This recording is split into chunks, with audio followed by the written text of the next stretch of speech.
আসসালামু আলাইকুম রহমতুল্লাহ। কেমন আছেন সবাই? আশা করি আল্লাহর রহমতে সবাই ভালো আছেন, সুস্থ আছেন এবং নিরাপদে আছেন। সবাইকে আজকের ভিডিওতে স্বাগতম। আজকের ভিডিওতে এনটিআরসিএ ১ থেকে ১৮তম নিবন্ধনধারীদের নিয়োগ নিয়ে মহা সুখবর। তাই সবার কাছে অনুরোধ, ভিডিওটি না টেনে সম্পূর্ণ দেখবেন। আর যারা আমার চ্যানেলে নতুন, তারা দয়া করে আমার চ্যানেলটি সাবস্ক্রাইব করে পাশে থাকবেন। তাহলে চলুন কথা না বাড়িয়ে মূল আলোচনা করা যাক।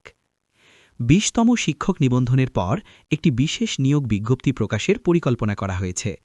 এই বিশেষ নিয়োগে ১৬, ১৭ এবং ১৮তম নিবন্ধনধারীরা সুযোগ পাবেন।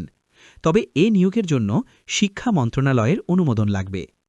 মঙ্গলবার ৪ এপ্রিল প্রতিষ্ঠান প্রধান, সহকারী প্রধান নিয়োগ পরীক্ষা নিয়ে আয়োজিত সংবাদ সম্মেলনে এসব কথা বলেন বেসরকারি শিক্ষক নিবন্ধন ও প্রত্যয়ন কর্তৃপক্ষের chairman Mohammad Aminul Islam. NTRCA chairman বলেন, নবম শিক্ষক নিয়োগের সুপারিশের পর ২০তম নিবন্ধন হয়ে যাবে।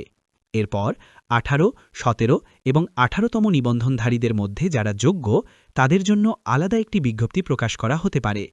যেহেতু সিলেবাস পরিবর্তন হয়ে যাচ্ছে, সেহেতু তাদের আরেকটি সুযোগ দেওয়ার ক্ষেত্রে আমাদের পরিকল্পনা রয়েছে। তবে এক্ষেত্রে মন্ত্রণালয়ের অনুমোদন লাগবে।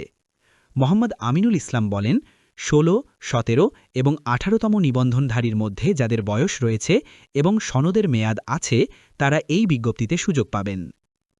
এটাই ছিল এনটিআরসিএ ১ থেকে ১৮তম নিবন্ধনধারীদের নিয়োগ নিয়ে সবশেষ আপডেট।